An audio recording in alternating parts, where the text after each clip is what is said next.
Well, the weekend has begun.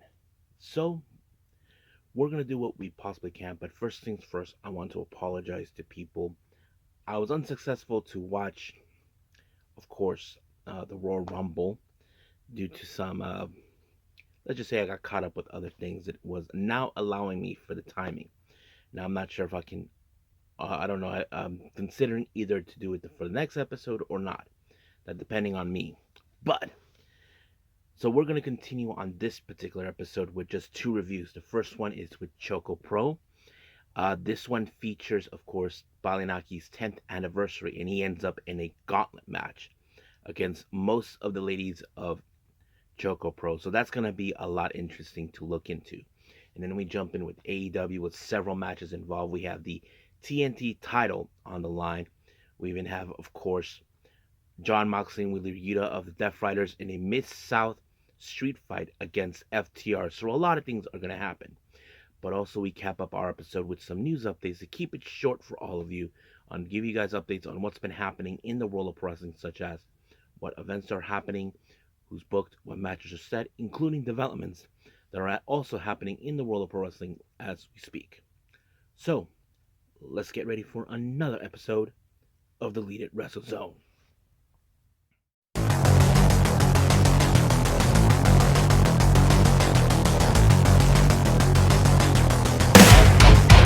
Are you ready? Get up, get up! Get up, get up! Get up, get up! Get up, get up! Get up, get up! Get up, get up! Hey everyone, welcome welcome to the Lead It Wrestle Zone, all things that is pro wrestling with AEW, NXT, New Japan Pro Wrestling, TNA, the National Wrestling Alliance, various promotions, wrestlers, matches, and championships. I am your host, Jay right here. So, if you are new to the channel, welcome. This is a channel where we do a lot of pro wrestling reviews from various promotions, not only here in the United States, but also in Japan, Mexico, Canada, Europe, the UK, anywhere in the world where pro wrestling is not as big, but it continues to grow. We also do discussion videos, talk about various discussions such as the wrestlers themselves, the promotions, factions, storylines, whatever we're going to talk about. We also, of course, do more news updates. If certain information was unable to be on this episode, we can either put it on the next one or on a separate video by itself.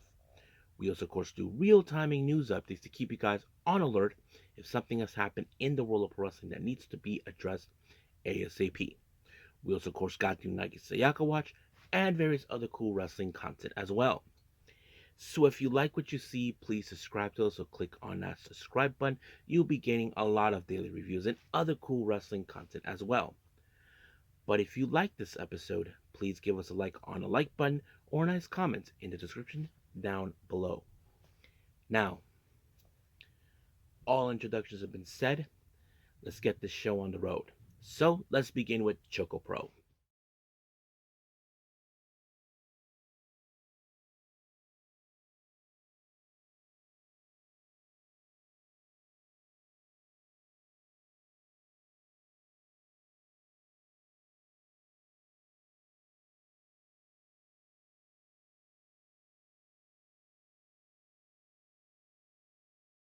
Okay, ChocoPro number 425. Now, as usual, we'll be having Iri Kane opening up the show. However, many of you may question why is Iri Kane opening up the show. Well, apparently she was suffering some sort of injury, but she will take a couple of months off. Now, nothing too serious, but she is taking time to heal. Good thing she was able to do this duty of doing the opening of the show. But let's jump into the match.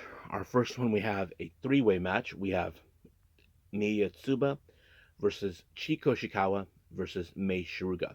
Now, of course, there's some interesting dynamics. You look at the generational talent. You look at Mia, who's been only, 2.5 years wrestling.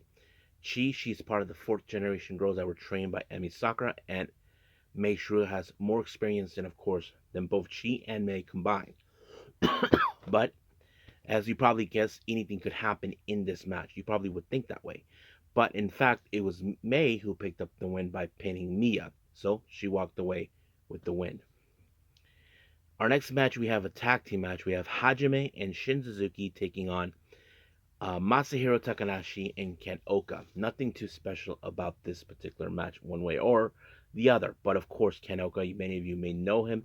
He is part of Gambari Pro Wrestling. He is the boss of that promotion. But it was him who picked up the win when he speared Hajime. And just like that, 1, 2, 3, it's done. Now, the next match is the gauntlet match celebrating the 10th anniversary of Baliyan Akki. Now, many of you may question Baliyan Akki. He's of course, been around for that long. He's from India. He came from India, lived in Japan, learning the ways of it. Because of course we have seen many foreigners make their way to of course Japan, and Baliyan Akki is one of those people that stand there. But however, how will he do in this gauntlet match? Well, his first opponent in a gauntlet match is one half of the Asian Dream Tag Team Champions, Tokiko Kihara. Now, here's the rules. He only has 2 minutes to complete it. So, however, that match ended in a time limit draw, so nothing too special about it. His next opponent is none other than Sayaka Obihiro. So you would think that Sayaka's ways doing the Obi magic would have been a factor. Nope. Once again, just like the previous match, ended in a 2 minute time limit draw. His next opponent, Nona Cassetto, well, she took no chance. Basically, she made her beeline straight to Baliyan Akki, tried to pin him, but it backfired because she was the one who ended up being pinned, and Baliyan Akki won this match. The next match is Chiko Ishikawa, someone he has dealt with either in singles or in tag team action. So, of course, she played the stalker type, ready to make her move, but it did not work in her favor because once again it ended up in a time limit draw after 2 minutes. Next opponent is Emi Sakura W. Not the actual Emi Sakura in case anybody asks. But however, this match also ended up in a 2 minute time limit draw. Next opponent is Miya Yatsuba. So just like anything else, you probably would think the Baliyan Akki is already given out. He should be able to lose one match. But unfortunately, this match also ended in a 2 minute time limit draw.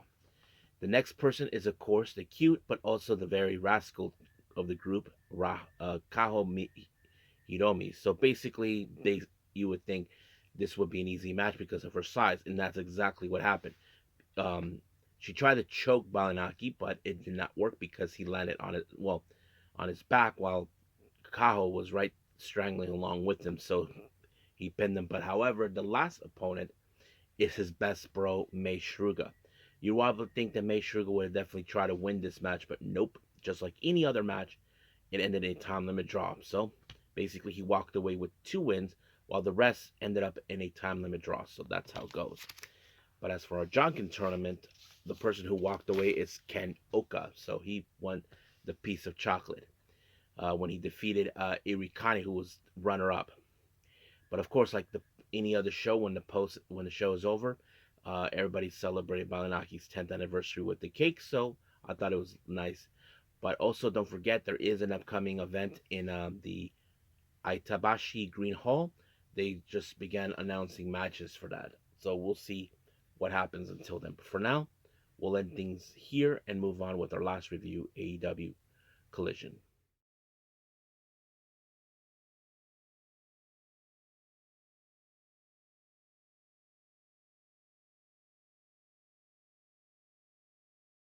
All right, AEW Collision. It opened up with Hook and Samoa Joe taking on Kip Sabian and Nick Wayne of the Patriarchy. Now, if y'all remember, it was Christian Cage who viciously attacked Taz in order to convince Hook that he will be his dad. However, Hook wasn't playing that game because he is too loyal and loves his dad Taz so much. However, Hook was trying to deal with things on his own, but thank God that Samoa Joe and Shibata came to help him out since they were good friends. Joe decided to tag with him. And of course, we did see some good moments in this match, but it was Samoa Joe who picked up the win when he applied the muscle buster on Kip Sabian. But of course, Christian Cage tried to prove a point, showing off his stupid ass contract because of the shot of the AEW World Title. Well, I don't know how long he'll last it or hold it because I'm sure Christian Cage knows that there's no way he can get close to Jon Moxley. So he's looking into a perfect opportunity. I wouldn't be surprised if Hook decides to destroy it, but we'll see. Now, we did see a bit of a backstage talk where the rated R superstar uh, Cope talked about Moxley. As you know, Moxley claims that he is out to save AEW and all this, but he sees that he is out of his mind. He tells them that guys from his before his generation were the reason he's there. He's even compared himself, saying that he is also guys that allowed for guys like Moxley to make their way. So, of course, he's going to make his way for the AEW World Title one way or the other. Now, oh yeah, he also did state that he will be challenging him at Revolution. So, we'll see where that goes. Our next match, we have Beast Mortos taking on Adam Priest. Well, you can guess that this match ended with Beast Mortos applying the Hellhole. However, out of nowhere, here comes Max Caster with his calky ways, putting himself in an open challenge. But the question you ask yourself, who was going to answer it? Well, the most dangerous person we can think of, Rouge. And you can guess that this match did not go in favor for Max Caster because he ended up with the Bull's Horn. But later we did see that, of course, Rouge and Dralistico were questioning Beast Mortal's loyalty, knowing that he hasn't been acting like a member of the of LFI, and they try to do the fist bump, but Beast Mortal decided to walk away from it. So we'll see what happens down the road. Now, of course, the Outrunners, as you know, they have their issues towards the learning tree with Jericho, Big Bill, and Brian Keith. So they decide that they are in set to challenge against them. But however, that match was very interesting. However, of course, like any other match, we would definitely going to see Big Bill get in the way, and that's exactly what took place. But it was, of course, Brian Keith that put him away with the inside cradle, giving them the match. But however, the learning tree were intending to teach a lesson to the Outrunners, but out of nowhere, we did see the return of Bandito. So basically, it walked away with the win. Well, not the actual win, but more like they walked away with the last word. But Jericho, I think he's concerned knowing that Bandito may be targeting him. So we'll see what happens. Now, Buddy Matthews decided to confront Kazuchika Okada now that the leash is off of Buddy Matthews. Now he can do what he wants. So he targets, of course, for the Continental Championship. So he's asking for a title shot. Okada laughed at his face, but of course, Buddy Matthews got him in his face, telling him that he's nothing but a bitch. And that kind of sets him off. So, we'll see how that plays out as well. Now, our next match, we have Taya Valkyrie taking on Harley Cameron. Now, of course, the Vendetta, Taya and Deonna Purrazzo has their issues towards her. Now, of course, you would think in some capacity that Taya Valkyrie would pick up the win, but nope. Out of surprising with a Taya had this match won, but somehow Harley turned it around by pinning her. And of course, in the back, you see Deonna Purrazzo with the temper tantrum. I'm sure that Taya and Deonna Purrazzo are not going to let this one slide. So that's something we're going to see. Now, Renee Paquette does a sit-down interview with none other than Ricochet, talk about the recent events. But there is one person that had a problem, and that is Strickland. But instead of trying to beat him up, he tries to give him a reality check. Telling him that you think you're some sort of superhero. Well, guess what? I'm the villain. So he tries to tell him that he tried to persuade AEW not to sign him, but of course he got signed. But of course, Ricochet got into his nerve when he talked about Hangman Page for what he did to him. So that kind of sets it up, but we'll see where that leads us. Now, Toni Storm, or should I say Timeless Stormy Storm, put out a promo. I don't know what she was talking about, but we'll see what happens when we get to Australia. Now, we do see another interview with Harley Cameron, but this time she decided to play a little game with a little Muppet, trying to persuade Mercedes Moné to give her a shot of the TBS title in Australia, but Mercedes Moné was not having it. So she basically said believes this makes her laugh. So hopefully somehow Harley Cameron can get up to her last nerve and finally gives her that shot. So we'll probably see that at some point. Our next match, we have the TNT title in a three-way. We have Kyle O'Reilly, Lee Moriarty, and our champion Daniel Garcia. So a lot of things could happen. But however, of course, Shane Taylor was going to make sure this match falls in his favor for Lee Moriarty, but it did not.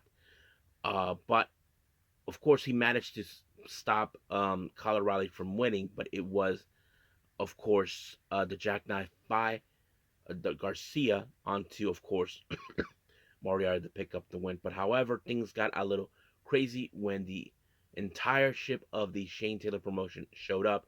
Luckily, Adam Cole and Strong evened the odds. So we'll see where that leads us from there. Now, we see the Collision debut of Megan Bayne. I know a lot of people have been talking about her. We will talk about her more on the news updates. So she takes on against Hyan Hera. But of course, you probably would guess that this match was going to fall in her favor. Well, unfortunately, it did. Now, we did see an interview with Renee this time, the last one. She interviews Willow Nightingale and Statlander. You can guess that there's still some a bit, not tensions, but more animosity of what happened between those two. So we don't know if there'll be trust coming in, so we'll see where that goes from there. Now for our main event, we have the Mid-South Street Fight, the Death Riders, Wheeler Yuta and Jon Moxley taking on FTR. Now, of course, anything could happen, but we did see Claudio Castagnoli get involved in all this and that. So we were definitely going to see that moment. But however, when things were becoming chaotic, that's when we did see Jay White and Cope make their presence known to give the Teach Death Riders a lesson. But luckily, it was FTR that walked away with the win when they spiked power drive really through the commentary table to win. But however, of course, they left Jay White, who decided to have a little piece of revenge against the Death Riders. Decided, you know what? Hold on a minute. So he goes out to get some chairs and puts one chair underneath Moxley and another he gave it to Copeland. Basically saying, you know what? Do your thing. So they were about to do it, but Death Riders pulled Moxley. So I'm sure this is not how things would plan out for the Death Riders. So we'll see where that leads. But of course, I'm sure Moxley is not going to give in to the title shot, but he may have no other choice because he feels I'm the one who calls the shots. You guys just follow me. But that doesn't work that way. So we'll see what happens, what Jon Moxley would say. We know he will definitely try to wipe out Copeland before then. But we'll see what happens on Dynamite and next week's Collision. But for now, we'll end things here with this review. Let's move on with our last and final thing, news updates.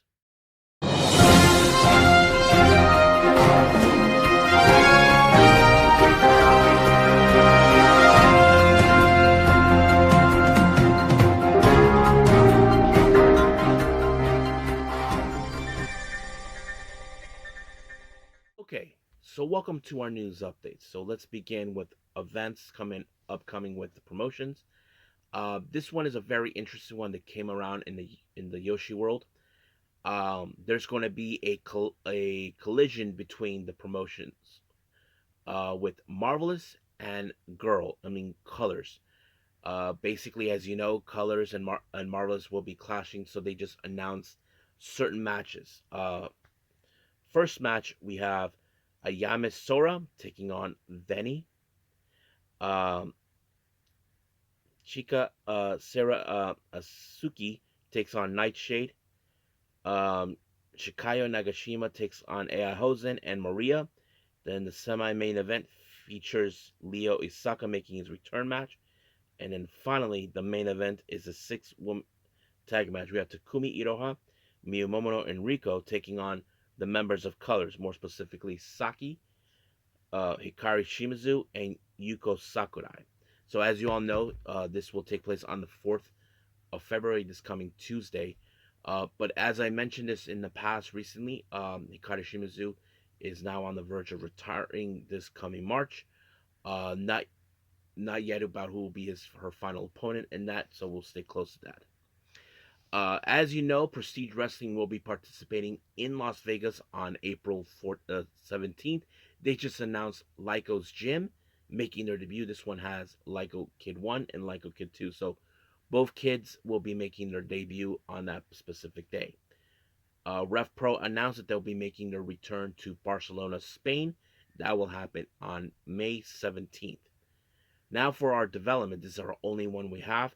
We did see Megan Bayne make her AEW Collision debut. Well, it just turned out that Megan Bayne is now All Elite, so she is officially signed with the promotion. Now, many of you may question, wasn't she already signed with her? I mean, yes, there's been a lot of talk about that. That is still something we still don't know.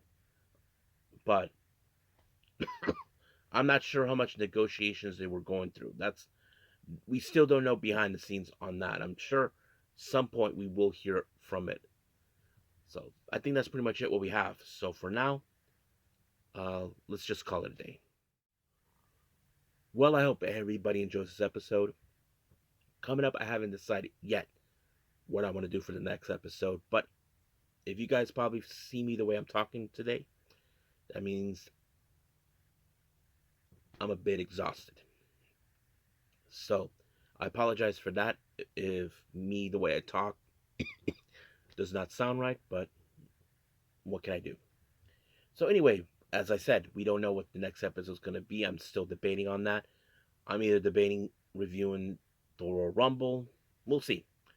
There's a lot of things on my mind, but I do know there is the latest Stardom show in Corkin Hall. This one features the artist and the Red Belt Championship. So we'll see about that. But for now, I will see you guys in the next DWZ time. Same DWZ channel. I must bid all of you adieus. So, goodbye. And have a nice day.